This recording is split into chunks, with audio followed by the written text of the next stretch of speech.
आदाब, नमस्कार। मेरा नाम है मिसबा खान और आप मुझे द पिलर पर देख रहे हैं। खून की होली, मौत का तांडव और निर्दोषों का कत्लेआम। गजा पट्टी को शमशान बना चुकी इजरायली सेना अब रफा में उसी विनाश का नजारा दोहराने पर तुली है। दिन ब दिन खतरनाक होती इस जंग में एक बार फिर निर्दोषों के नरसंहार का खतरा मंडरा रहा है। इजरायली सेना ने कुछ महीने पहले गजा में जो किया वो अब रफा में रिपीट हो रहा है। इजरायली सेना ने अब रफा शहर पर कहर बरपाना शुरू कर दिया है। दोस्तों, पहले राहत शिविरों पर आग के गोले बरसाकर सैकड़ों बेगुनाहों को मार डाला, फिर बकराईद पर ताबड़तोड़ हमले किए और अब नेतन्याहू के आदेश के बाद रफा में टनल में छिपे हमास के ठिकानों को निशाना बनाना शुरू कर दिया गया है। टाइम्स ऑफ इजराइल की रिपोर्ट है कि नेतन्याहू ने इजरायली सेना IDF को 1 महीने का अल्टीमेटम देते हुए कहा कि रफा से भी हमास का नामो निशान मिटा दो। आदेश में कहा गया है कि इजरायली सेना गाजा की तरह रफा में टनल पर छापेमारी कर हमास को ढूंढ निकालो, हमास का पूर्ण खात्मा कर दिया जाए। नेतन्याहू के इस आदेश ने रफा के निर्दोष नागरिकों, मासूम फिलिस्तीनियों के लिए एक नया संकट पैदा कर दिया है। दोस्तों, इस आदेश से पहले इस्राएल की फौज ने दावा करते हुए कहा कि उसके सैनिकों ने गाजा के रफा में हमास की लगभग आधी सेना को हरा दिया है।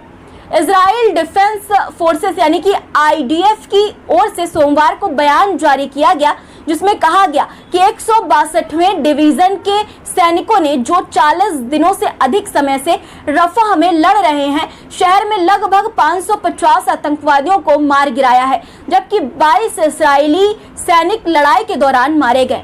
IDF के मुताबिक उसने रफा में जब से अपना ऑपरेशन शुरू किया है, शहर में हमास के केवल 2000 आतंकी बचे हैं।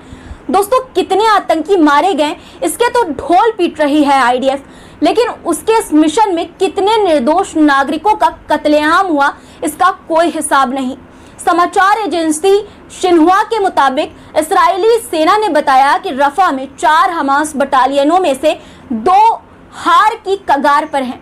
अन्य 2 बटालियनों के खिलाफ जमीनी लड़ाई अब भी जारी है। खबर के अनुसार इस्राएली सेना की ओर से जानकारी दी गई कि वहां के बलों ने फिलाडेल्फिया कॉरिडोर कहे जाने वाले गाजा और मिस्र के बीच के पूरे क्षेत्र पर संचालन नियंत्रण हासिल कर लिया है। ऐसा अनुमान लगाया जा रहा था कि रफा में जारी IDF का ये खूनी मिशन कुछ हफ्ते में पूरा हो जाएगा, लेकिन अब नेतन्याहू ने इस्राएली सेना को 1 महीने यानी कि 30 दिन की मोहलत देते हुए रफा से भी हमास का नामो निशान मिटाने का आदेश दिया है, जिसका मतलब ये है दोस्तों कि 1 महीने अब आतंकियों की आड़ में रफा में इस्राएल निर्दोषों पर भी कहर ढाने की तैयारी में है। दोस्तों, पिछले साल 7 अक्टूबर को शुरू हुई इस्राएल और हमास की ये जंग खत्म होने का नाम नहीं ले रही है। एक तरफ दुनिया के तमाम देश इस्राएल को मनाने और युद्ध रोकने के लिए धमकाने पर लगे हैं, लेकिन PM बेंजामिन नेतन्याहू पर धमकियों का कोई असर नहीं दिख रहा है। वो लगातार हमास के पूर्ण खात्मे की बात दोहरा रहे हैं और लगातार कह रहे हैं कि जब तक हमास का हर गुर्गा नर्क नहीं भेजा जाएगा, युद्ध नहीं रुकेगा। प्रधानमंत्री बेंजामिन नेतन्याहू ने साफ कह दिया है कि हमास का अंत जरूरी है, लेकिन दोस्तों, क्या इस अंत की कीमत रफा के मासूम फिलिस्तीनियों को चुकानी पड़ेगी? ये सवाल इसलिए दोस्तों क्योंकि इस्राएल की प्राथमिकता सिर्फ हमास का खात्मा नहीं, अपने लोगों को हमास के कब्जे से छुड़ाने के साथ फिलिस्तीन की जमीन पर कब्जा करना भी है। यही वजह है कि वो हमास का अंत करने की आड़ में मासूम फिलिस्तीनियों पर भी बमबारी कर रहा है, उन्हें खत्म करने की कोशिश कर रहा है, फिलिस्तीनियों का नामो निशान मिटाने की कोशिश कर रहा है। इस्राएली सेना के रफा में घुसने के बाद से ही हर तरफ अफरा तफरी मची है। मासूम बच्चे, महिलाएं और बुजुर्ग सब मौत के साए में जी रहे हैं। दोस्तों, राहत शिविरों पर हुए हमले ने उन लोगों को भी नहीं बख्शा जो पहले से ही बेघर थे।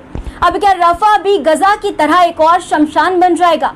क्योंकि दोस्तों, 1 महीने के इस अल्टीमेटम ने पूरे क्षेत्र को एक तरह से आग के हवाले कर दिया है।